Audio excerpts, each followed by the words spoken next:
Aê, palmas para você que acaba de chegar aqui para mais este Hora do Recreio, né? Aqui pela TV Osasco, pela Rede Com Brasil, claro, pelo nosso canal do YouTube Hora do Recreio com Oscar Pardini. Um dia muito feliz hoje, um dia muito especial, porque o programa vai ser todinho de uma pessoa muito querida, minha, sua, de todos nós, uma pessoa que é a própria história do humor na TV brasileira. Então, galera, eu cresci rindo com o pai dele, chorei escondido a partida do pai dele, porque eu era metalúrgico, aí eu fui para um cantinho assim para chorar, para ninguém me ver, já tinha vergonha. E aí eu comecei a acompanhar ele, né? Virei fã dele, o tempo passou, aí eu virei humorista, me convenceram que eu era engraçado e eu fui trabalhar com ele. Aí nesse tempo, ele já era meu ídolo, virou meu ídolo, se tornou meu amigo, olha aí. Meu fã, agora você imagina a minha emoção de ter ele aqui hoje, nesse meu tão modesto programa. E por tudo isso, então, me desculpem todos que já estiveram aqui e todos que vierem depois, mas ele vai ser definitivamente o mais importante de todos aqui, não é? Senhor Carlos Alberto de Nóbrega, bem-vindo! Obrigado. O importante é ter amigos igual a você, o importante é ter colegas que falam de mim, me ajudam no meu trabalho. Isso é que é importante. Tá bom. O resto é o resto. Então tá. Carlos Alberto, pergunta clichê do programa, como é a sua hora do recreio? Carlos Alberto, fora de cena, o seu momento de lazer. O sítio é o meu porto seguro. É lá que eu me escondo, né? Do mundo. Então lá eu esqueço realmente os problemas. É uma coisa assim, Pardini, impressionante. Eu chego lá, eu mudo. Se eu estou nervoso, eu fico calmo. Se eu estou triste, começo a ficar contente. Eu gosto muito da natureza. Muito legal. Eu sempre gostei muito de praia e de uns 20 anos para cá, quando eu comprei o sítio, desculpa, eu me apaixonei pelo sítio. Então, eu vou muito mais ao sítio do que à praia, muito mais. Muito legal. O silêncio faz bem, né? Eu costumo dizer, o barulho de silêncio, né, é uma necessidade, porque o mundo nos consome, né? Você que ama o trabalho, o Rony Fon disse, o pai do Rony Fon dizia uma coisa que eu achei muito sensata, né? Quando você ama o que você faz, a tendência é você não sair de férias, né? Porque você ama o trabalho, então você vai trabalhar sempre. Isso é um perigo para nós, né? Então, a gente tem que ser mesmo obrigado a parar, porque senão a gente não para. E esse amor pelo trabalho nos consome, nos faz muito mal. E o seu sonho de criança, Carlos, você já se via assim nessa vibe de televisão, seguindo os caminhos do seu pai Manuel de Nóbrega, pequenininho já ou não? Olha, Pardini, eu me lembro, assim, a minha primeira lembrança de infância era ver o meu pai escrevendo programas de rádio, isso que eu estou dizendo, eu nasci em 1936, isso foi em 1940, quando eu já tinha uns 4 anos de idade. Eu ficava vendo meu pai escrevendo numa máquina que eu não sabia o que era aquilo. E eu era apaixonado por aquele aparelho que ele usava. Então, eu aprendi primeiro a bater nas teclas do que escrever, realmente, com as mãos. Mas que eu ia ser escritor, ou redator, eu achava que eu fosse ser engenheiro, estava me preparando para fazer engenharia. Mas aí a vida mudou. Mas eu sempre, como é que eu vou te contar? Eu era muito tímido. Eu era muito tímido, eu era gago. Mas é verdade. Quem diria? Cara de pau agora. Né? Mas eu era muito tímido, eu tinha vergonha, assim, de ir na rádio, por exemplo. Eu gostava de ir na rádio ver meu pai, mas eu não gostava que me visse, ficava escondido, assim. Tinha, na época de rádio, né, para quem não sabe, tem sempre um vidro que separa o locutor e os artistas da técnica. E o programa era de auditório, eu não ficava na técnica, porque o público me via ali. Olha a minha vergonha. Só que a vida mudou, cara. Eu me apaixonei com 16 anos, eu comecei a escrever escondido dele. Muito legal. Agora, deixa eu te falar uma coisa, uma história muito bonita, Carlos Alberto. Eu não posso deixar de te perguntar isso, porque as coisas que marcam, que são bonitas, cara, eu faço questão de dividir com todo mundo, ainda mais você, que é ídolo do Brasil e também fora do Brasil, brasileiros fora do Brasil. Tem um momento muito lindo seu, e que eu aprendi participando de um momento. É assim, a gente está indo para o Brasil todo nesse programa, através de 6 canais de satélite, então, e também do YouTube, do nosso canal. E aí, você lembra, uma vez que nós fomos juntos a Campinas, num colecionador de automóveis antigos, para ver se ele tinha lá um carro que você queria resgatar, porque você ganhou do seu pai Manuel de Nóbrega, quando você fez o aniversário, ganhou de surpresa, e infelizmente não era aquele carro, mas a história é tão linda que eu queria que você dividisse com todos que estão assistindo a gente. É o seguinte, foi o primeiro, não, foi o segundo carro que meu pai teve. Quando nós viemos morar em São Paulo, eu tinha 9 anos de idade, eu me lembro que ele comprou um Chevrolet 41. Mas depois ele vendeu, parou, ficou muito tempo sem carro, e eu já com 16 anos, 16 anos, ele comprou um Studebaker, em 1951. Studebaker. Um Studebaker, já nem existe mais. E esse carro foi o carro onde eu aprendi a dirigir. Eu morava na Avenida Pompeia, que começa ali perto do Campo do Palmeiras, ali embaixo, agora mudou tudo. E era uma ladeira, dava mais ou menos uns 1.500 metros, talvez um pouquinho mais, do começo da rua até a casa onde eu morava, com meu pai. Eu tinha 15 anos de idade, 14, 15 anos de idade. E eu sempre gostei muito de carro. E então ele chegava ali, ele ia para bem perto da janela, eu me encostava nele, e eu ia dirigindo o carro até em casa, com a direção, e acelerava. Ele brecava e eu acelerava. Tal. E isso marcou muito. Por quê? Porque depois esse carro ficou algum tempo com a gente. Passou a ser o carro que a gente ia fazer show. Porque a gente fazia o show em circo e alguém tinha que levar a gente. E o meu pai emprestava, ele muito generoso, ele emprestava o carro dele, o Studebaker 52, para a gente fazer o show no circo. E era uma coisa que eu aprendi a dirigir nesse carro. Entendeu? E quando eu fui fazer a minha prova de direção, com 18 anos de idade, escondido das pessoas do Detran, eu fui no carro do meu pai, deixei umas 2 quadras antes e fui fazer o exame de direção. Claro que eu passei e saí e tal, peguei o carro e voltei para casa, que eu já dirigia. Só que eu dirigia escondido dele, ele não sabia. Ele tinha um amigo que ele tinha inteira confiança nesse amigo. Esse amigo de inteira confiança é que pediu o carro do meu pai para eu sair dirigindo. Eu saía com ele, uma coisa que... Então, esse carro marcou muito na minha vida. Aí eu fiquei sabendo, por intermédio do Sidney de Oliveira, que tinha um carro em Campinas que era do meu pai.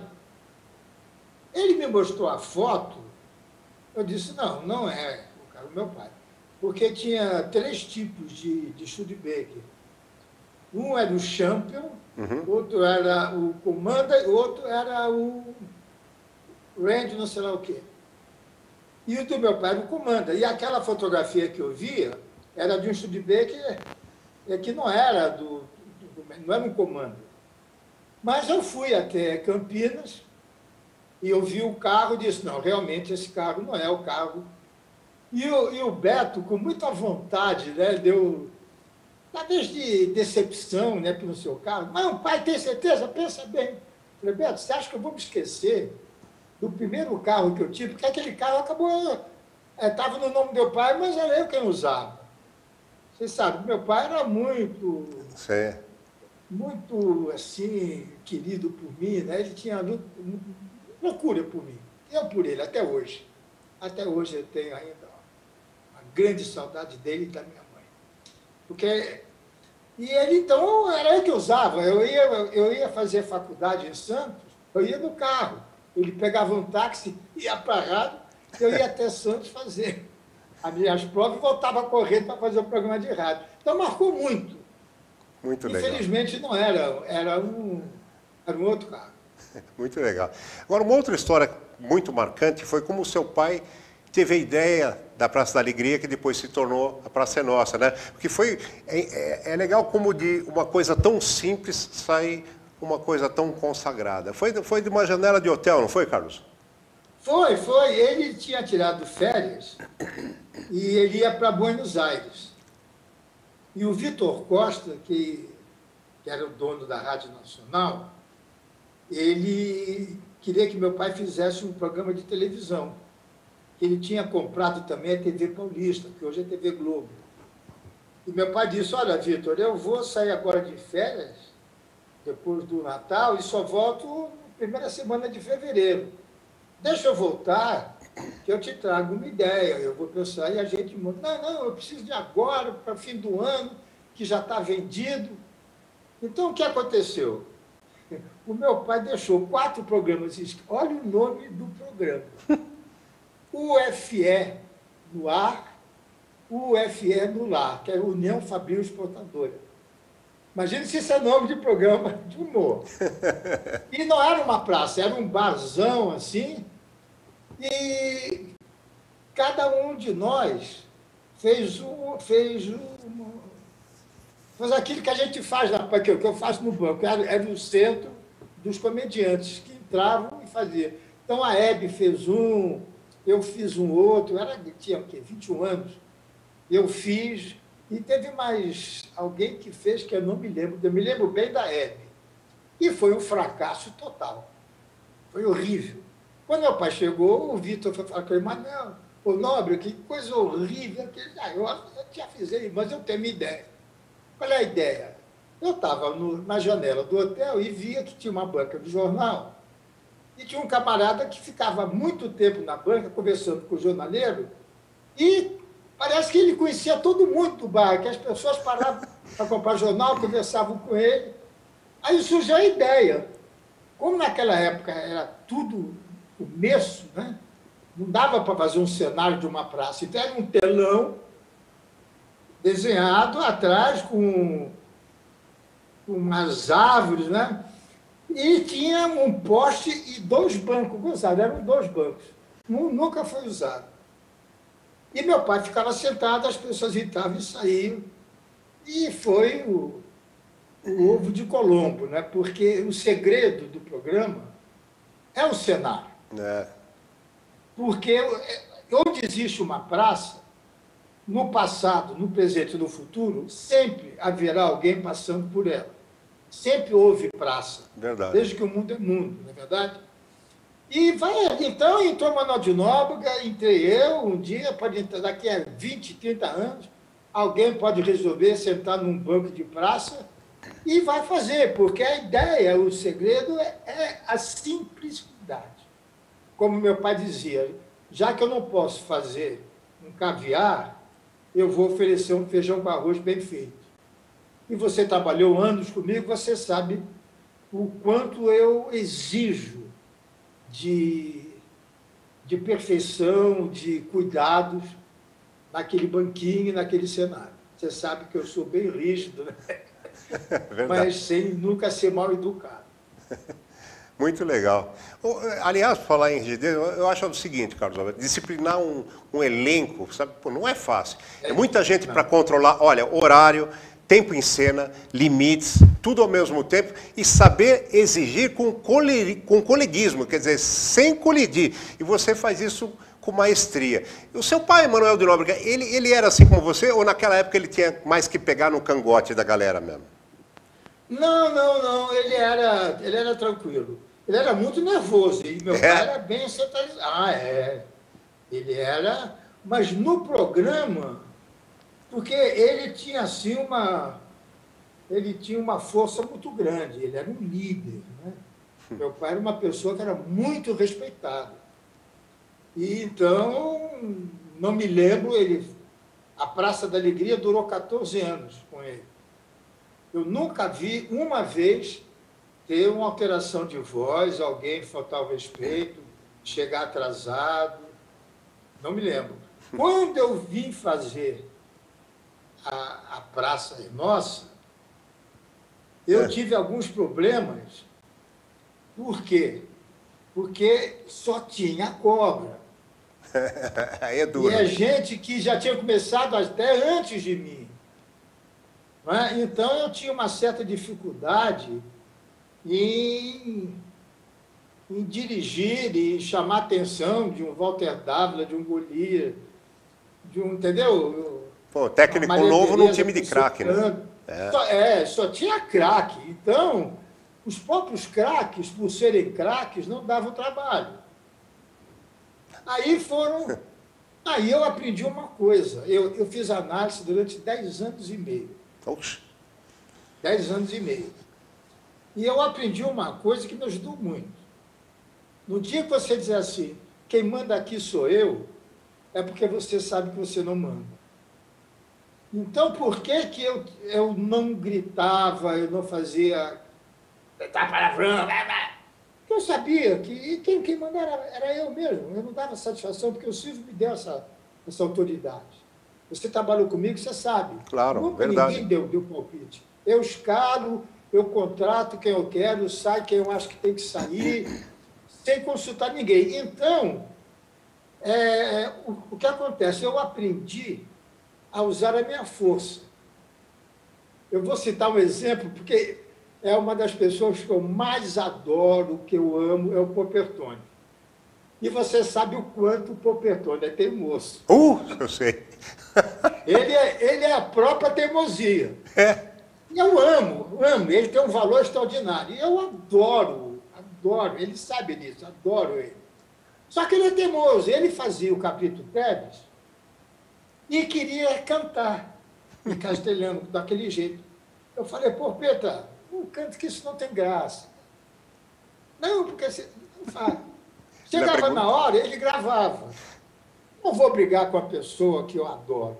É claro. Não vou brigar com um profissional que eu tremendo respeito. No dia seguinte, eu editar, eu tirava. Por que eu vou brigar com ele, claro, se eu posso resolver o problema? Tá aí certo? Ele vai entender, né? Então, às vezes, surgia, eu cortava... Ninguém gosta de ser cortado. Claro. Mas se eu tenho só 72 minutos de arte, eu tenho que fazer 72 minutos. Eu não posso botar um submarino dentro de uma piscina. Verdade. Certo? Eu tenho que fazer... E, às vezes, não dá para botar todo mundo. É verdade. Aí, no começo, às vezes as pessoas... por que meu quadro não foi? Eu falei, porque o quadro estava longo. Mas não dava para botar outro, não. Como eu vi que a pessoa insistia, dizia, não dá, porque dos 15, o seu foi o menos engraçado. Só que eu não falava isso na frente de ninguém. Bom, você sabe das minhas reuniões. Claro, eu sei.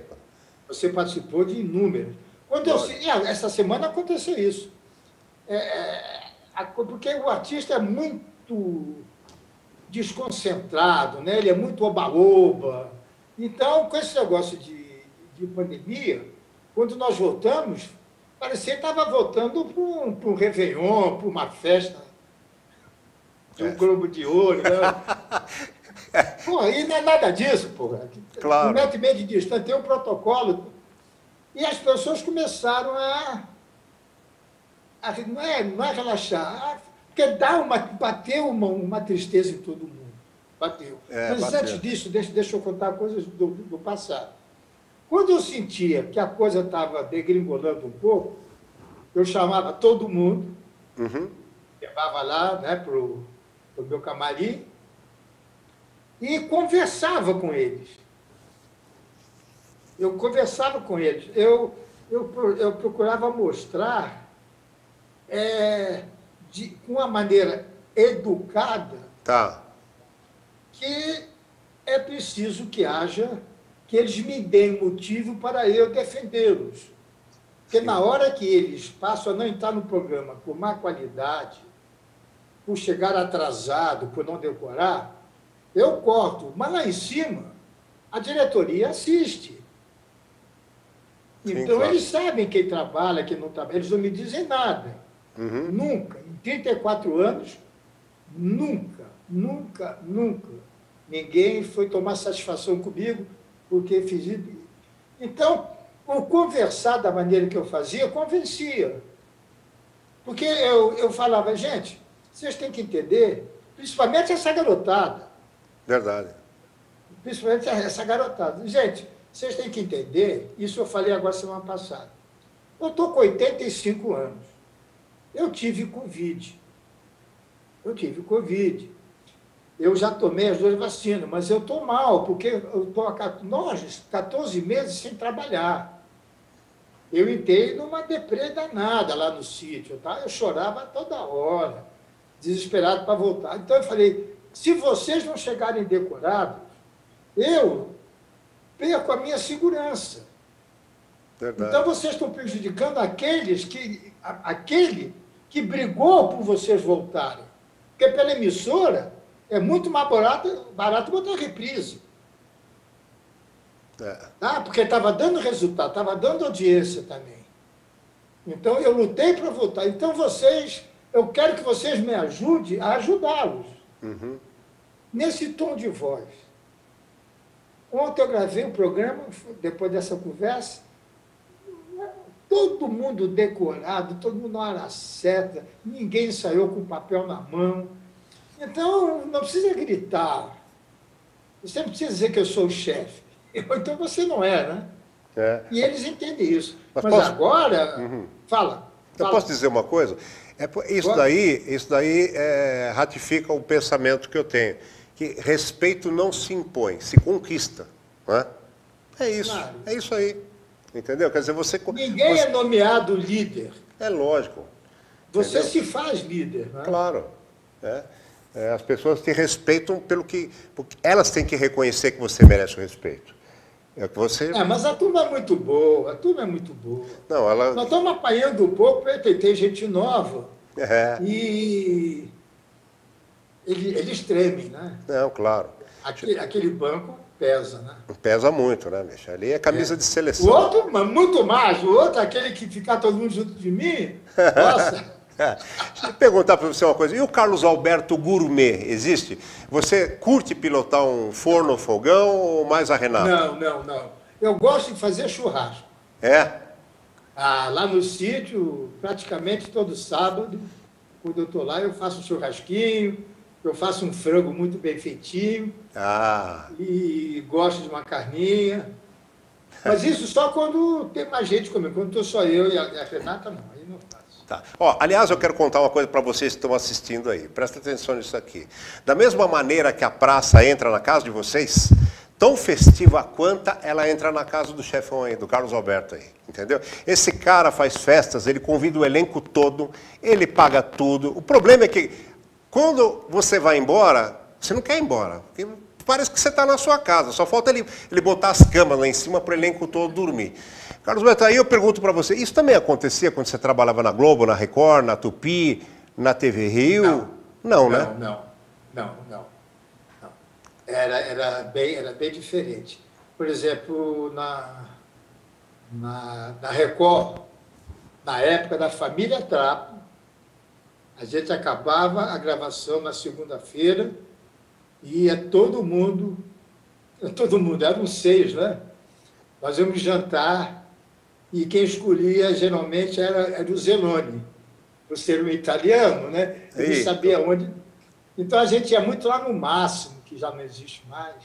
Iam em outros lugares que o Zeloni... E, às vezes, a gente fazia em casa, na casa do próprio Zeloni.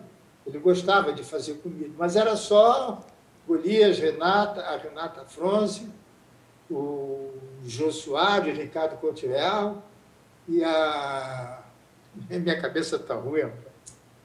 Esqueci o nome dela. Mas tudo bem, relaxa. Isso é o pró-Covid. Renata Fronze. Renata Fronze, que era mulher. E a Cidinha Campos. E geralmente ia o Newton Travesso, às vezes ia, ou às vezes era o Manuel Carlos. Depende de quem estivesse dirigindo aquele dia o programa. Era muito gostoso. Agora, lá em casa, com com esse clima que você viveu, é só mesmo no SBT. Olha, eu trabalhei, com todo o respeito a todos, eu trabalhei diretamente com o Silvio, com o Faustão, com o Gugu, todos eles faziam reuniões, todos recebiam muito bem, confraternizavam, mas não se compara. Porque assim, o pessoal, você chamava para ir na sua casa, era uma coisa, a gente se telefonava, que hora você vai? Você vai chegar? Que hora você vai embora? Tá, meu, era comemorativo ir na sua casa, porque a gente sabia que ia chegar lá, aquela coisa toda, tá, meu. E o legal é que você é um do elenco. Parece que não, parece que você é o caseiro. Mas parece sou que, mesmo. parece que você é o garçom. Você passa no meio da galera servindo um pedaço de pizza. Né? Pô, bicho. Eu sou... querendo fazer um elogio para mim agora. Eu sou o Gerson da seleção de 70, que dava as bolas. Estava no meio campo, levantando bola para os outros fazerem gol. Eu vou te falar uma coisa. Uma vez eu e o Zé Américo fomos fazer um show. Era noivado da filha do Antônio Hermílio de Moraes. Eu e o Zé Américo chegamos lá, o nosso carro era pior que o carro do manobrista. Então, você tem uma ideia como é que é, né? A gente chegou lá, a gente não queria. Eu falei, meu, vamos lá cortar grama. Fala que não somos nós, os caras do show não vieram, porque a gente não tinha cara para começar o show. E o cara que contratou era o dono do Tamboré, nosso fã. Né? Aí o cara dava o microfone. Se o cara tava com vergonha de passar o microfone, imagina nós, né? Então, assim, e você, nessas festas que você faz com a gente, eu não estou mais no elenco, mas que você fazia, e eu tive o prazer de conviver, cara, é uma coisa assim, essa humildade é uma coisa que você, não parece, tá? Eu precisava te dar os parabéns publicamente, entendeu? Porque... Mas sabe o que é, Pardini? É que vocês são a minha família. Eu sei. Vocês é por isso que é são diferente. A minha família... que não moram na minha casa. É como receber os filhos, os netos aqui em casa. É gostoso de chegar no sítio e ver meus filhos, minhas netas lá brincando. A minha alegria com vocês é porque aquilo lá, a praça é uma família. Eu não me considero acima de nada, não, pelo contrário. Que se não fossem vocês, eu não estava sentado naquele banco, cara. Uhum. Vocês é que fazem, é que dão a cara a bater. Eu estou ali levantando bola. Mas eu sinto, olha, não é demagogia, não. Acho que eu fico mais feliz em receber os meus colegas do que eles virem aqui em casa. Porque é a maneira que eu tenho de trazê-los para a minha intimidade. Uhum. Então, para mim, agora, a minha tristeza é essa, 2 anos não dá para fazer isso.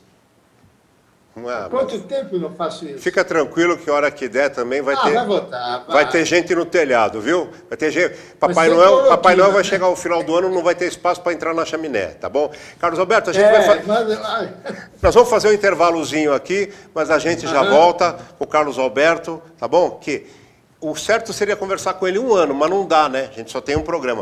Mas daqui a pouquinho a gente volta com o Carlos, não sai daí. De repente você olha essas fotos assim, a Disney, a Universal, você deve estar pensando, não, eu nunca vou chegar aí, eu não tenho essa grana. Gente, viajar pela Sanfras Turismo custa muito menos do que você pode pensar. E você merece muito mais do que você pode avaliar. A vida é curta, ela passa muito rápido, você tem que aproveitar, você só vai levar as coisas que você viver. Então pensa bem, vai lá agora no Instagram, @sanfrasturismo, como está aqui embaixo, ó, viaje @sanfrasturismo. Esses lugares custam muito menos do que você pode imaginar, estão muito mais ao seu alcance do que você pode prever. @sanfrasturismo leva você com responsabilidade, com qualidade, com competência, tá legal? Os lugares do mundo estão dentro de você, vão ficar dentro de você a partir do momento que você puder visitá-los. Dedique o tempo a você, dedique a sua vida a você, dedique a sua qualidade de vida a você. Você merece, você pode.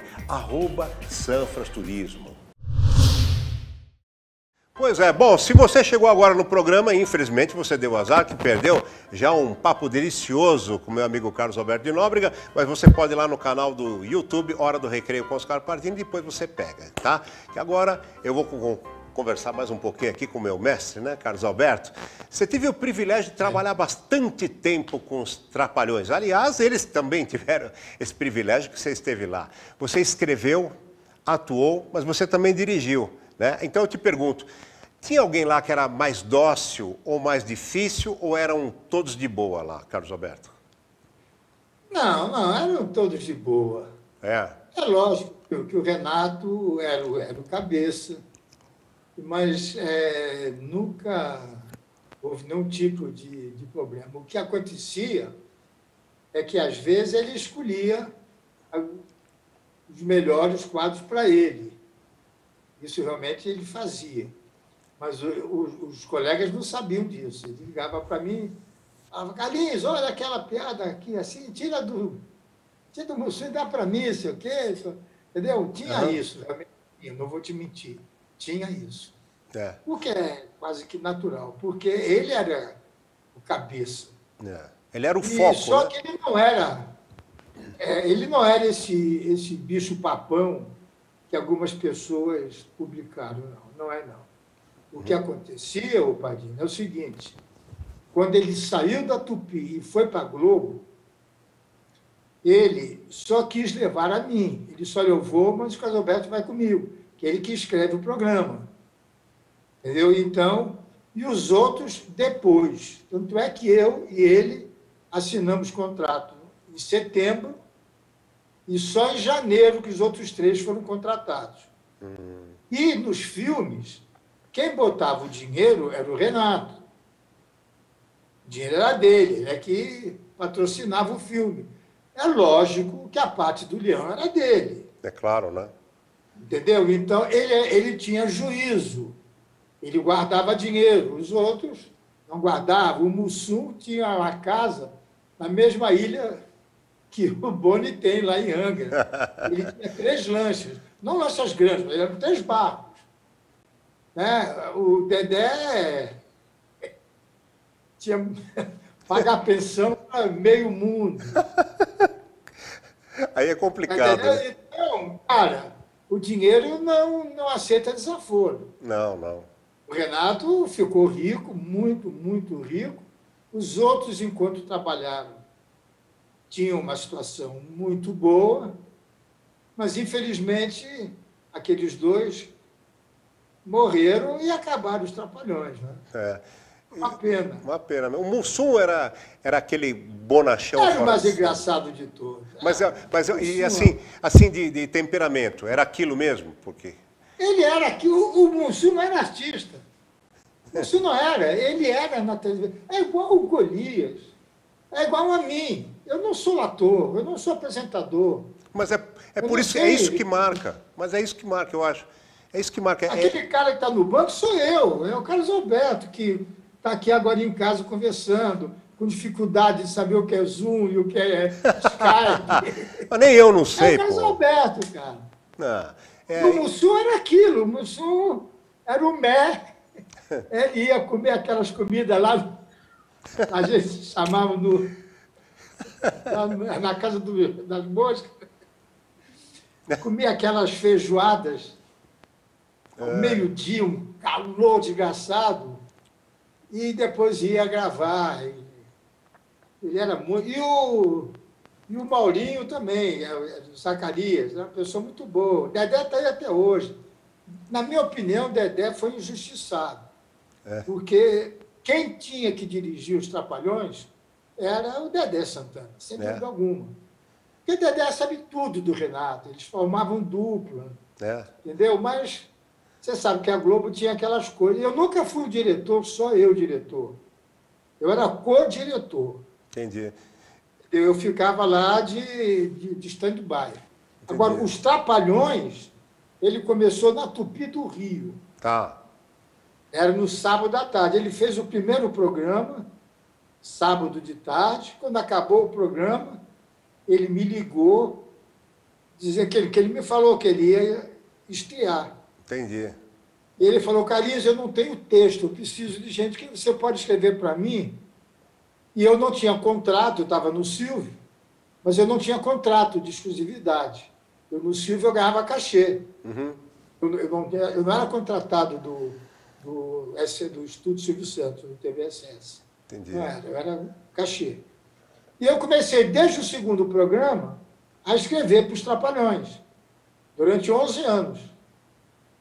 Então, era o Robertinho Silveira, era o Manuel Rodrigues, Zé Sampaio, tinha uma turminha que escrevia, e eu fazia, além dos meus quadros, eu fazia a redação final dos Trapalhões, eu fiz durante 11 anos. Legal. Você sabe que o Dedé Santana é um dos próximos entrevistados aqui. Está na nossa lista. Ele sabe tudo do Renato. Muito legal. Muito e ele legal. era, na minha opinião, igual o Zenoni na família Trapo. Uhum. Muito legal. A graça era do Golias e do Jô. Só que a coluna vertebral, o mais importante ali, era o Zenoni. Porque ele fazia escada para todo mundo. É verdade, eu lembro dele. E era bom demais, né? Bom demais. E as pessoas falavam do Golias, falavam do Jô. E deixavam o Zenoni para... É igual a praça, Praça são vocês. Ah, mas você também. Eu estou sentado ali, gente. Eu faço escada para vocês, mas... Não, você sozinho é 50% ou mais, que é isso, não. Se não me engano, você começou escrevendo para o seu pai na Rádio Nacional aqui em São Paulo, e depois, depois é que você foi para os Trapalhões, não foi isso? Ou não? Eu comecei a escrever na Rádio Nacional. Tá. Em 1954. Aí surgiu a TV Paulista. Tá. Que hoje é Globo. E a Rádio Nacional também hoje é Rádio Globo. E ali eu comecei a fazer o programa. Era eu e um rapaz que teve um futuro... Ele era muito desconhecido, coitadinho. É o Boni. Era eu e já ouvi falar. Você já ouviu falar, coitado? Sim. Ele não teve sorte na vida. E o Boni tinha a minha idade. Então, eu e ele começamos juntos a escrever o programa Arnaldo Nóbrega. Aí ele foi embora, tocou a vida dele, e eu fiquei com meu pai, claro. Claro. Depois surgiu a TV Paulista, comecei a fazer televisão. Depois, TV Rio, TV Continental, ninguém se lembra. TV Continental pagava a gente com merchandising.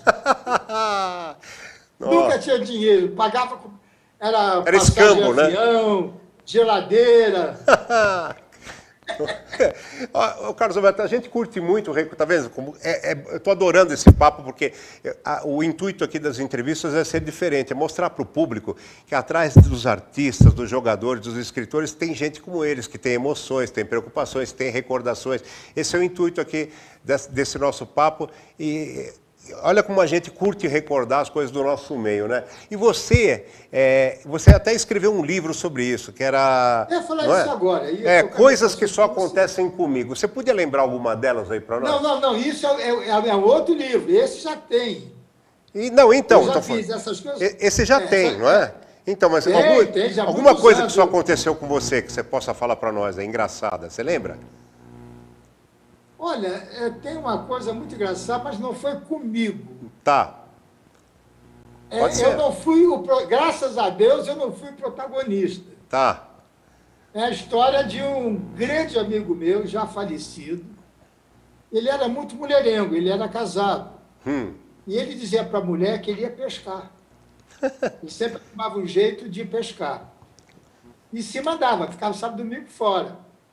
Um belo dia, ele disse para o amigo dele, disse, olha, vai ter um baile lá no Quitandinha. Quitandinha era um hotel muito famoso lá em Petrópolis. Era assim, o máximo do máximo era o Quitandinha. Vai ter um pré-carnavalesco, a gente tem que ir. Mas minha mulher está teimando, ela quer sair. Eu disse, não, deixa comigo. Aí o amigo dele foi até a casa dele e disse, olha, vai ter uma pescaria, vai fulano, ciclano, beltrano. Vamos, e a mulher, então vai, tá bom, pode ir e tal. E eles foram para o Quitandinha. Ele botou a roupa escondida no carro, que era de smoking, né? E foram para o Quitandinha, os dois amigos. Esse meu amigo e esse outro cara que eu não sei quem era, um outro amigo dele. E chegou lá em Quitandinha, esse meu amigo conheceu uma menina muito bonita. E conversa vai, conversa vem, só vamos sair. Naquela época não tinha motel. Não havia motel. E ele disse, mas eu não posso ir em nenhum lugar, porque meu pai é muito conhecido aqui na cidade. Ele disse, olha, vamos fazer uma coisa, vamos lá no Rio de Janeiro. Ela disse, vamos fazer uma coisa, porque de Petrópolis até o Rio dá uns 50 minutos de carro. Ela falou, tem uma amiga que me presta o apartamento dela. A gente vai até o Rio e depois a gente volta. Tá bom, e foram. Quando eles chegaram na Vila Brasil, ele disse, onde é que é a tua amiga? É em Copacabana. Ele falou, pô, Copacabana é onde eu moro. Copacabana é grande e tal. E foi para Copacabana. Que rua? Rua Barata Ribeiro. Isso, juro, Deus que isso é verdade, aconteceu. Ele falou, porra, Barata Ribeiro é onde eu moro. Chegou na Barata Ribeiro e disse, qual é o número? Número tal. Ele falou, porra, meu prédio. Mas era 1h da madrugada, não tinha porteiro. Ele entrou. Quando ele está no elevador, ela apertou a cobertura. Aí ele gelou. Peraí. Cobertura é onde eu moro. De que é esse apartamento? Não, mas ele não disse para ela. Ele não disse.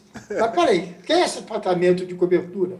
É uma amiga minha que toda vez que o marido vai pescar, ela vai para a casa do amante lá em Niterói. Então não aconteceu comigo, nem eu fui o amigo, mas é uma história sensacional. Agora, muita coisa que só acontece comigo. Mas eu estou escrevendo um livro disso que você falou antes, das coisas que o público desconhece.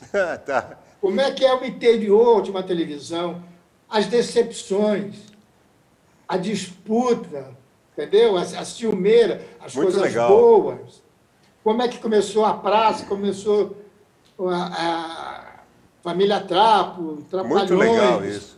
Os shows do dia 7. Você tem noção quando que vai lançar? Tem noção? Quando que vai sair? Era para ser esse ano. Tá. Mas com a pandemia é bobagem você lançar um livro que não pode ter noite de autógrafo. Né? Tá, agora, deixa eu falar uma coisa. Agora eu vou contar uma história, tá? Engraçada. Eu podia contar um monte, vou contar duas rapidinho, porque foi com você. Mas eu não sei se você vai lembrar, porque lá na praça, evidentemente, você está sempre trabalhando, está sempre preocupado, você está sempre com a cabeça longe. Eu cheguei no camarim para o Moacir Franco e nós dois estávamos no mesmo bloco. Você estava lá gravando o programa já. Eu cheguei e falei para o Moacir assim, puxa, Moacir, você lembra do fotógrafo, o seu xará, né, o Moacir? Pô, rapaz, ele falou, lembro, claro. Eu falei, porra, Moacir, rapaz, um abraço. Aí ele levantou assustado e falou, morreu? Eu falei, não, te mandou um abraço. Aí ele falou, Pradini, ficou bravo, né? Aí ele sentou, a Karen entrou no camarim lá e falou, vocês estão no próximo bloco, vamos lá. Aí o Moacir, aquele jeito dele, falou, vamos pegar o Carlos. Eu falei, não, o Carlos está concentrado lá, gravando, mas ele vai dar bronca. Aí ele falou assim para mim, não, mas eu vou falar, tá bom. Aí acabou o bloco, você veio ali do lado tomar uma água de coco, e o Moacir falou assim, Carlos, você lembra do Moacir, fotógrafo, né? Você falou, lembro. Aí ele falou, então, Moacir, um abraço. Aí você assustou, você falou assim, morreu? Aí o Moacir virou para mim e falou, fala para ele, Pardini, sobrou para mim o desfecho. Aí eu falei, não, mandou um abraço, Carlos. Aí você falou, porra, Pardini, porra! Você saiu brabo no corredor comigo, rapaz. Ele soltou o desfecho na minha mão. E a outra vez foi que eu Isso é bem dele mesmo, né? A outra vez virou um quadro. E a outra vez eu fui passar o quadro com você.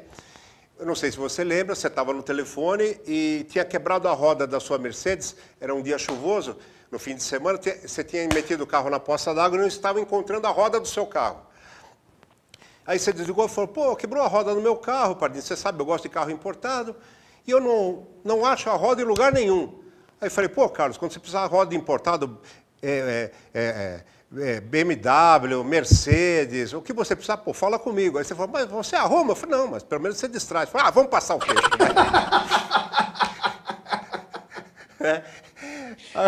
Agora deixa eu perguntar. Essas coisas é que o público precisa saber, dessas brincadeiras. E eu conto isso no meu livro. Então, é legal. Agora, Carlos... Porque, na realidade... Fala. Não, fala, por favor. Na realidade, era para ser, o ano passado, eu ia começar a fazer viagens pelo Brasil, dando palestras, contando a minha vida artística, as coisas que eu via, que aconteceram durante meus 64 anos de carreira. Eu fui a Brasília falar com uma amiga que tem uma empresa disso. Eu ia todo mês, ou 2 vezes por mês, numa determinada cidade, no teatro, e ia contar minhas histórias para eles. Porque muita gente, quando eu vou em festa, alguma coisa, quando eu começo a conversar, eles querem essas curiosidades. Só que aconteceu do ano passado de surgir o vírus e morreu a ideia. E, na minha tristeza de não estar fazendo nada, eu resolvi escrever um livro para poder me distrair um pouco. E o livro já está pronto. Que bom. 99% do livro já está pronto. Já tem as fotos de pessoas assim que eu cito no livro. Que bom demais isso. Tem histórias do Silvio, né? Do primeiro carro que o Silvio teve, né? Muito legal. Bom demais. Tem muita coisa engraçada. Muito legal. Agora, Carlos, eu penso o seguinte, assim, a escuridão nunca chega de fato enquanto o sol ainda nasce. Então, você tem ainda um grande sonho que a vida não te permitiu realizar? Olha, eu acho que Deus me deu muito mais do que eu merecia. Eu não posso pedir nada mais a Deus a não ser paz para minha família e saúde. Tudo que eu nem imaginava ter, eu tive. Então, o meu sonho mesmo, se Deus quisesse me dar assim, mais um presente, eu queria ver minha filha casada, levar minha filha para o altar. Muito legal. O resto, tá bom. Seria injustiça eu pedir alguma coisa a Deus para o meu trabalho. Muito eu legal. consegui tudo que eu nunca imaginava ter. Muito bom. Costumam dizer que você e o Ronald Golias, o pessoal costuma dizer, pô, o Carlos e o Ronald pareciam irmãos, mas eu que tive... Mas eu que tive o privilégio, eu vou falar uma coisa para você, que eu convivi bastante com vocês, eu vou um pouco além. Eu acho que vocês pareciam um pai do outro, Carlos. Como que você definiria o Golias? Você que, essa relação de tantos anos, de amigo mesmo. É exatamente isso que você disse. Nós começamos amigos e ele virou meu filho, porque ele começou a ficar doente, ele era separado, morava sozinho, e eu gostava muito do Golias. E então eu passei... E quando eu fui para o SBT, ele ficou na Bandeirantes. E enquanto ele não foi para o SBT, eu não sosseguei. Até que um dia eu consegui levar o Golias, e eu acho que por isso ele se tornou assim um pouco dependente de mim. Uma dependente não financeira nem artisticamente, porque Golias era um gênio. Golias e Chico Anísio estão em patamares muito acima do normal. Mas eu era meio paizão dele, era eu que cuidava do contrato dele, eu dava conselhos para ele, porque a cabeça dele envelheceu. Entendi. Entendeu? O ruim do Golias foi isso, que ele envelheceu. E ele, com 60 anos de idade, 70 ele morreu logo depois. Mas ele tinha uma mentalidade de aquele negócio, eu estou aposentado. Entendeu? Como ele tinha a fazenda dele, que é onde ele descarregava as energias dele, na televisão ele queria só fazer aquilo. Então eu cuidava muito dele, eu arrumei os médicos para ele. Tanto é que quando ele morreu, a família pediu que tomasse a iniciativa de receber a imprensa para falar sobre ele, porque nós éramos muito... Eu sou espírita, eu acho que são coisas de outras vidas. Nós já fomos amigos ou parentes de outras vidas, não é possível. Uma afinidade. Até hoje eu sinto falta dele. Ele cintura. faz muito mais falta como amigo do que como artista, sem dúvida alguma. Você, na verdade, você é um tipo assim, como eu já falei aqui, de paizão, né? para todo mundo lá. Você comemora junto, você abraça, você chora, enfim. Né? Com o Ronald Golias, você, assim como aconteceu com ele, você teve tamanha afinidade com mais alguém artisticamente na sua vida? Acho que não, né, Carlos? Não, igual Golias, não. Não, né? Agora, eu vou dar um testemunho, porque eu estava lá quando isso aconteceu. Se eu estiver errado, você me corrige, não tem problema nenhum.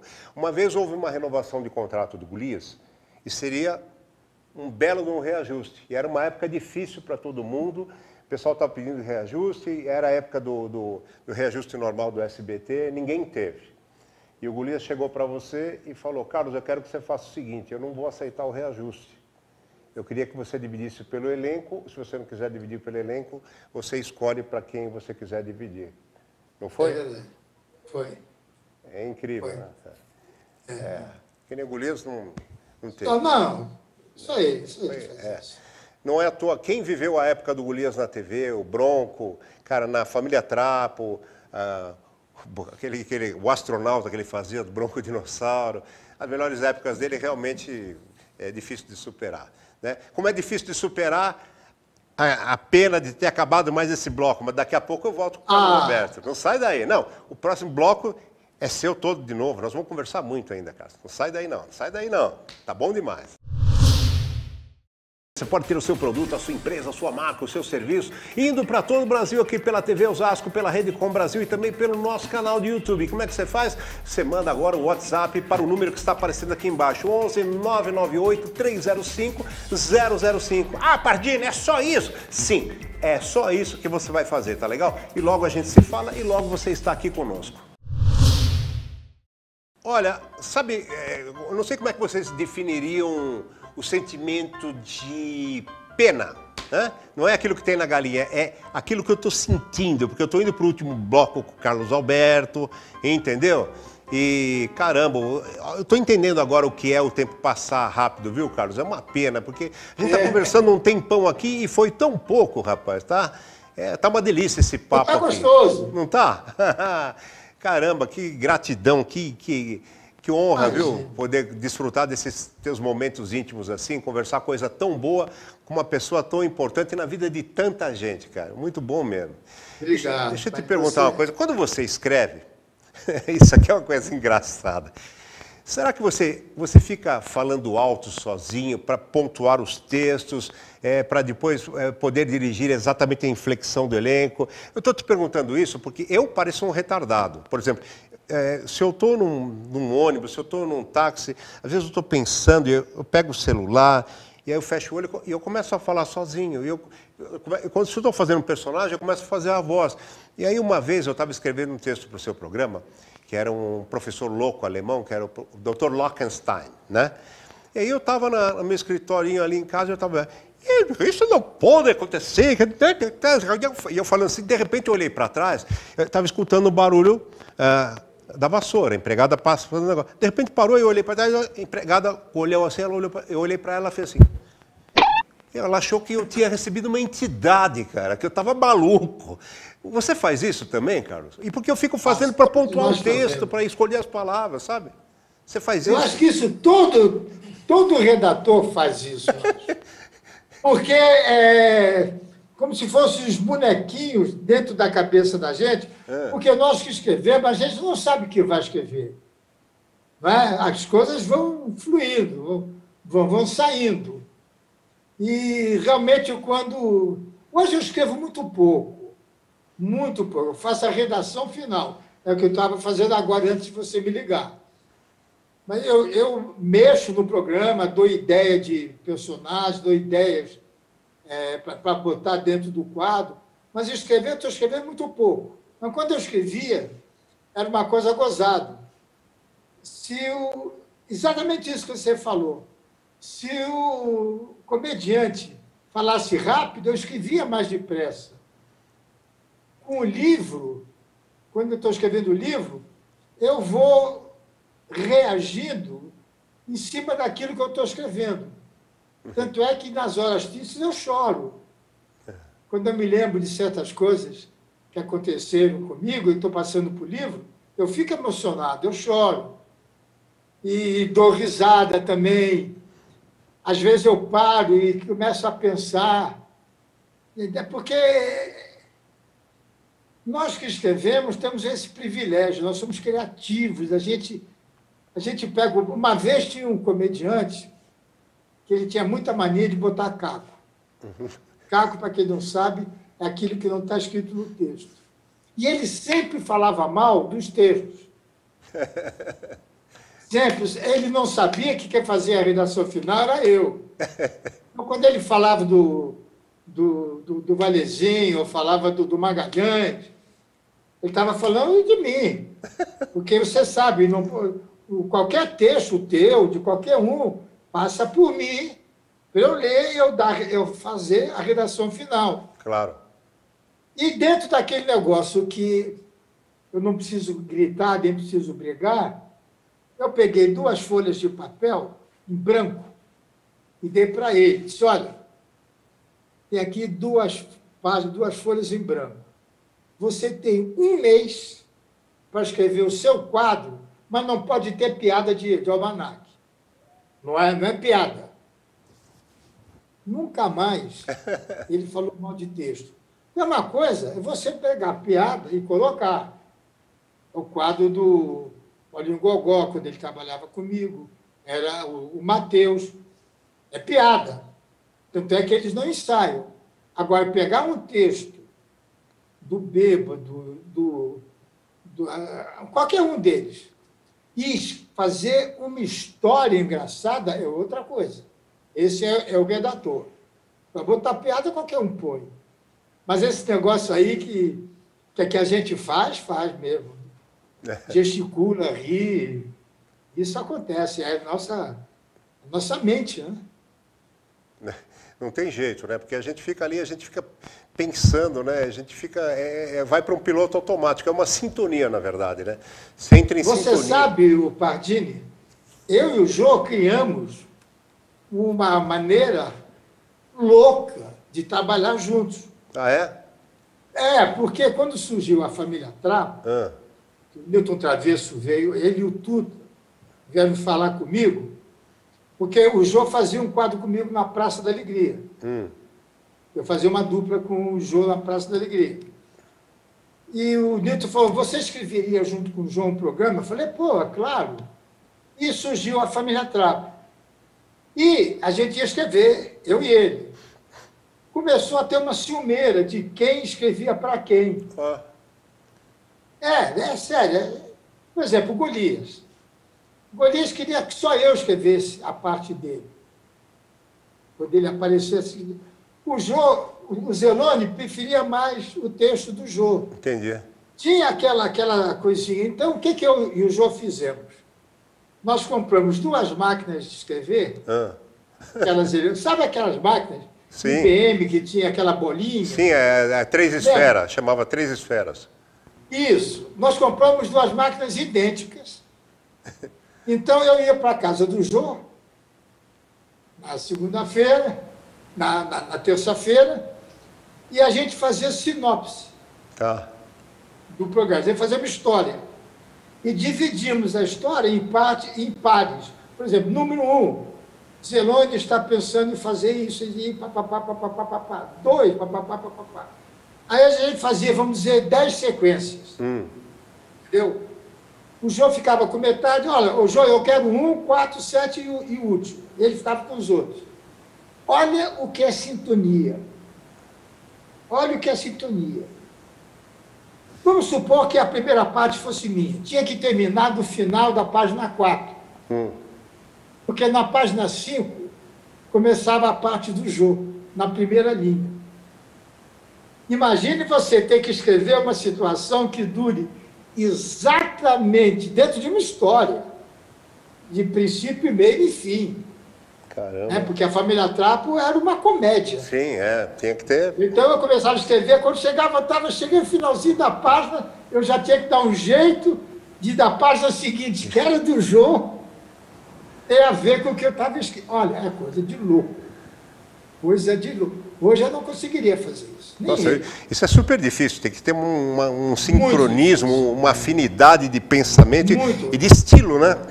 Tem que se conhecer intimamente. Tem E que se conhecer. confiança, eu e o Jô, nós nunca discutimos quem escrevia mais ou quem escrevia menos. Nunca houve isso. Muito legal. Muito Por legal. nós dois. Agora, Hoje, para escrever, é covardia. São 10 redatores para 5 quadros. É. Você vê os programas da Globo, quando começa a cair crédito de redator, poxa, fica meia hora lá o nome de redatores. A própria praça. Tem um pool de redação, né, que chama. A própria praça. Somos em 5 ou 6 que escrevem. Então. As coisas mudam, né? Agora, um detalhe, vou falar uma coisa aqui que dá vontade de rir. Pô, você fica preocupado, há anos, né, que eu te conheço, né? Mas isso é uma questão de excelência, por um lado é bom. Você fica preocupado, às vezes, de esquecer texto. Às vezes você fala, bom, eu não estou bem, não sei o que é. Você se cobra muito. Eu acho que você tem um padrão de autoexigência muito alto. Mas olha o tamanho do programa, olha o número de quadros, olha quanto tem de texto em cada quadro. Aí você tem a responsabilidade de chamar a atenção da pessoa quando ela erra, porque você, quer dizer, você sabe o programa todo, você sabe as suas falas e ainda você sabe as falas da pessoa, quer dizer, então você está preocupado, você tem o direito de chamar a atenção. Você tem alguma técnica de memorização, por isso, manter isso por tantos anos, Carlos Alberto? Olha, eu acho que o motivo da praça ser tão espontânea é justamente por causa disso, porque eu tenho um programa na mão. Eu sei o que o colega vai falar. Então, se ele tiver um pouco inseguro, eu sei como e o que ele vai falar. E eu, durante a própria gravação, durante o quadro, eu dou uma mão. Eu sei, entendeu? Isso é muito difícil, porque são 15 entradas, são 5 quadros. 15 quadros. 15 quadros. Eu tenho que saber todos. Agora eu estou tendo muita dificuldade. Você não vai acreditar no que eu vou te falar. Eu estou usando Dália, coisa que eu nunca fiz. Mas eu acho coerente. É por causa do Covid, ele me deu um cansaço. Eu estou um pouco cansado. Quando eu subo escada assim, 2 vezes, assim, me dá um cansaçozinho. E a cabeça também, eu estou muito esquecido. Mas, eu não vou citar... Muito esquecido. Não vou citar nomes, né? Por questão de ética profissional. Mas tem pessoas, apresentadores muito mais jovens que você e que fazem questão da Dália. Não vejo nada, não vejo nenhum... Mas eu morro de vergonha. Não. Eu morro de vergonha, porque eu tenho que dar o exemplo. Não, mas você tem que dar um exemplo, mas por outro lado as pessoas têm que... Eu acho que todo mundo tem que chegar decorado, entendeu? Acho que você tem todo o direito e é totalmente... Comigo, viu, Pardini? Comigo, eu tenho uma técnica para decorar as minhas falas. Tá. As minhas falas. É o seguinte, quando eu faço a redação final, eu procuro colocar de um jeito que haja uma associação de ideias. Tá. O que ele acabou de falar tem a ver com o que eu vou perguntar. Entendi. Entendeu? Isso me ajuda muito. Se eu tenho que falar, mas olha, usa seu guarda-chuva. Vamos supor que seja uma frase solta. Tá. Eu tenho que botar alguma coisa. Eu saí e me molhei todo. Esse me molhei todos, para mim, na minha cabeça, eu já sei que eu tenho que falar do guarda-chuva. Essa é a maneira de... Eu costumo fazer isso também, né? Eu chamo de sequência, né? Eu construo a gente vai fazer show, eu construo uma sequência de ideias. Aí você sabe que é como se fosse uma continuação da mesma frase, né? Isso me ajuda. A minha ajuda, a minha parte. Agora, do colega, eu tenho que saber, aí eu não preciso saber letra, a essência. É complicado. E o mais engraçado é que eu, antes da pandemia, eu decorava o programa no dia da gravação. No dia. Eu chegava às 10 horas da manhã, me trancava lá no meu camarim. É verdade, porque eu vi isso. Quando eu abri a porta para a gente começar a ensaiar, eu sabia o texto inteiro. Eu lembro tenho facilidade. Tinha facilidade. Agora não. Agora eu estou... Eu vou dizer... O que mais me deixa triste é Não, eu acho que eu acho que você não tem que ficar E a triste. idade, eu estou com 85 anos. Não, e é o seguinte, eu acho que você não tem que ficar triste, porque assim, a sua longevidade na profissão, Carlos Alberto, ela é uma recompensa para o humor, você é um cara que faz bem para o humor, tá? E é um estímulo à perseverança, tá?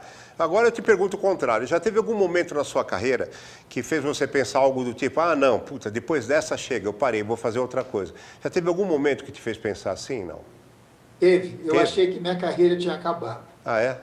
Eu estava na Globo e depois de 11 anos de trabalhar com o Renato, nós começamos a ter, não briga, atrito, mas deu uma esfriada.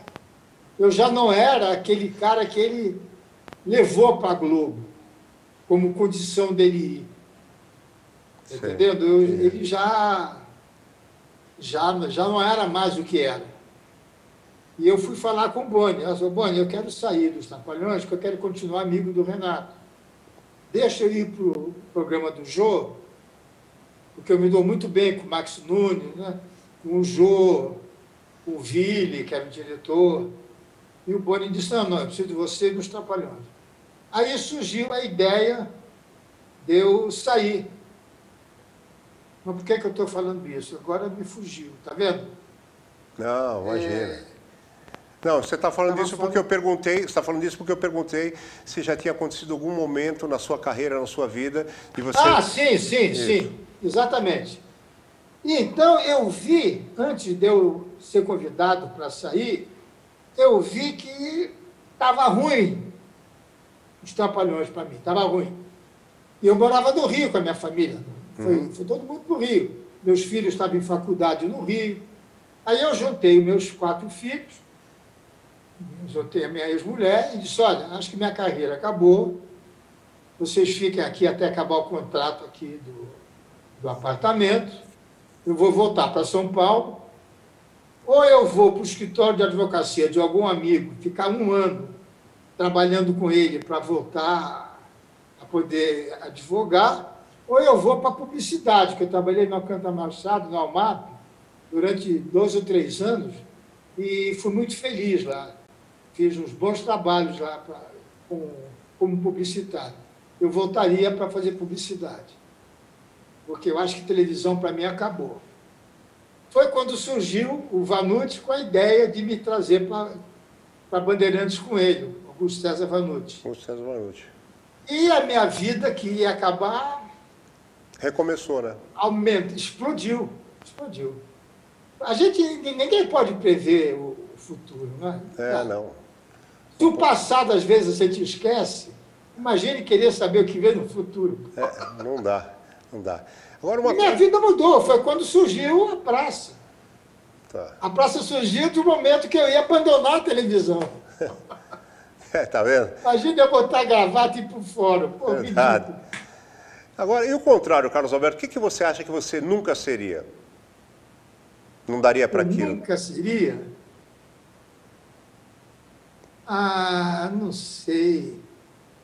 O que eu nunca seria? Bom, qualquer coisa que tenha altura, eu não seria. Eu tenho medo de altura. Tem medo de altura? Então, eu não seria nada assim que aviador ou engenheiro fazendo prédios. Agora, o que eu faria se eu não fosse redator, eu queria ser médico. Médico? Eu acho uma profissão muito bonita. Muita gente me responde aqui que não seria médico, que esse negócio de abrir, operar, ver sangue, órgão, um monte de gente, eu achei que você ia falar médico, você me falou o contrário. Mas agora eu vou te falar uma coisa que você foi, mas não foi muito, né? Você é formado em Direito pela Universidade Federal do Rio, né? E você chegou a advogar, eu sei. Né? Aí eu Advoguei, foi. Então, você advogou. Eu queria te perguntar o seguinte, pelo ímpeto do humor, não te deu a síndrome do piloto novo, que é aquela coisa que você começa já querendo parar? Não te aconteceu isso? Não, acontecia. O negócio é o seguinte, eu ia para o fórum, as pessoas só falavam da televisão comigo. E eu tinha pena. Eu tinha pena porque eu fiz legislação trabalhista, direito trabalhista. E eu fazia parte de uma equipe que era patronal, trabalhava para o patrão. Tá. Então, uma coisa que me incomodava muito foi por isso que eu acabei parando, inclusive, Tá. de trabalhar como advogado, de seguir essa profissão. Porque houve uma vez que era uma causa ganha, não tinha como eu perder aquele negócio. Negócio de salário retido, um negócio desse aí. E eu sabia aí eu fui sugerir ao advogado do funcionário, né, do empregado, para a gente fazer um acordo. Olha, vamos... Não. Só que ele, na hora, ele fez uma besteira e acabou o juiz me dando ganho de causa. Só que o cliente dele, antes de começar o nosso trabalho lá, o nosso julgamento, a sessão lá de julgamento, ele estava falando do meu pai, que tinha assistido à praça, quando meu pai foi candidato a deputado, ele votou no meu pai, e deu... Pô, quando acaba... E eu disse, olha, você fica tranquilo, a gente vai tentar fazer um acordo e você vai ganhar. Não tem como eu ganhar essa causa. Eu falei para ele. Só que, infelizmente, eu ganhei. Uhum. E eu falei para ele, só assim, me espera lá embaixo, quero falar com você. Aí ele desceu, eu abri meu talão de cheque e disse, olha, você tinha que receber tantos mil cruzeiros que o teu patrão devia te pagar. E dei o dinheiro para ele, dei um cheque para ele do valor que ele deveria ganhar. E fui falar com meu pai, disse, olha, o último dia que eu entrei no fórum, nunca mais eu vou advogar. Porque eu só advoguei porque meu pai, era o sonho do meu pai me ver formado. Entendeu? Mas depois disso eu falei, meu Deus do céu, minha carreira, Deus me botou aqui para fazer os outros rirem, levar alegria, levar felicidade. Como é que eu vou me sentir bem sabendo que por eu ter estudado um pouco mais, prejudiquei uma pessoa né, que estava certa, o patrão estava errado. Entende? Então, o choque foi terrível, terrível. Uma vez eu tirei um grande nome da televisão, que foi preso por uma injustiça também, e eu consegui tirá-lo. E falei, meu Deus do céu, para que isso, né? É complicado. Eu passei por é algo minha parecido. vida. Eu passei por algo Porque parecido. eu ia fazer engenharia, porque eu gosto muito de obra, de derrubar parede, levantar parede, quebrar isso, quebrar aquilo. Adoro fazer isso. E era isso que eu estava pensando em fazer. Mas como eu era mau aluno, eu só queria saber de nadar, que eu fui nadador, né? E eu só queria nadar, eu não queria estudar. E quando eu fui trabalhar, meu pai disse, olha, eu deixo você trabalhar, mas com uma condição. Você vai me dar um diploma. E naquela época, ô Pardini, teu pai queria que você fosse, qualquer pai, queria que o filho fosse ou médico, ou advogado, ou engenheiro. Não podia ser dentista, não podia ser biólogo, tinha que ser esses três. E o mais fácil era o direito. A faculdade de direito. Por quê? Porque o vestibular, antigamente, era de direito. Era língua portuguesa, latim e uma opção, francês ou inglês. Eram só essas três matérias que tinha no vestibular. Entendi. E o latim, o português, a língua portuguesa veio do latim, é muito fácil. A gramática latina é fácil, porque é praticamente a nossa. Então, eu entrei direto numa faculdade de Direito, numa católica de Direito, que entrei em Santos. Eu fiz 3 anos em Santos, na PUC de Santos. Aí é que como eu estava muito no Rio, eu consegui a transferência para a Universidade Federal do Rio de Janeiro. Entendi. Eu fiz o 4º e 5º ano lá. Entendi. Mas o meu negócio é fazer os outros darem risada. Eu passei por uma coisa parecida, porque eu estava no 2º ano e meio de engenharia química, martelando na cabeça, martelando. Aí eu tinha feito, estava um negócio de showzinho, na própria faculdade, apresentava os eventos todos da faculdade, aí eu fiz 2 anos de cursinho para pegar engenharia, no fim eu prestei jornalismo, prestei a primeira turma de rádio e TV da USP, da FAAP, e prestei jornalismo na Casper, entrei nos 3. Aí eu optei pela Casper porque foi o único que eu peguei de noite, os outros eu peguei de dia e eu tinha que trabalhar, não consegui passar para de noite, fiz jornalismo, aí foi.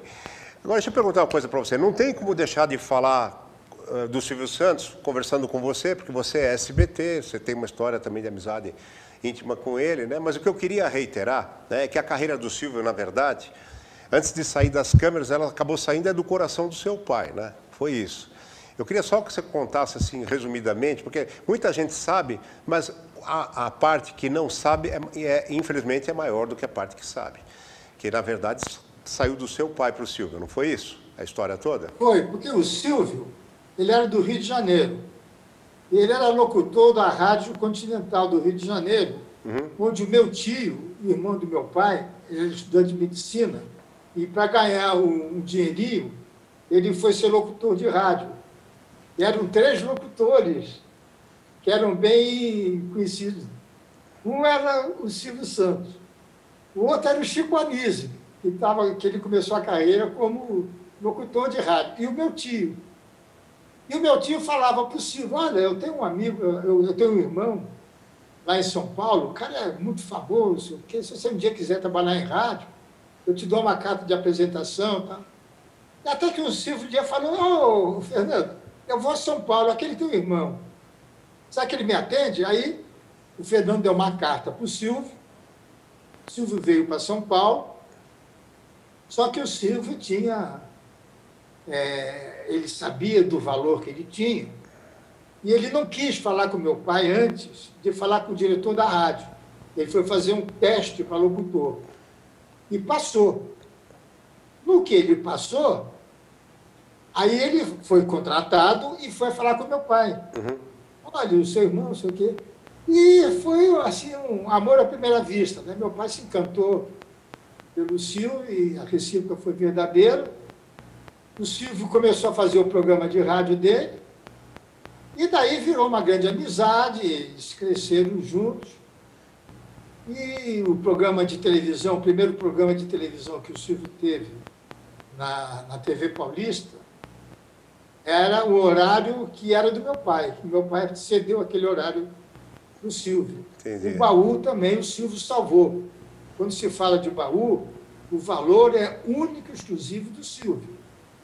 Porque quando o baú era do meu pai, só não faliu porque meu pai viu a tempo que o sócio estava roubando meu pai não sabia, quando foi ver, não tinha os brinquedos para entregar, foi uma loucura.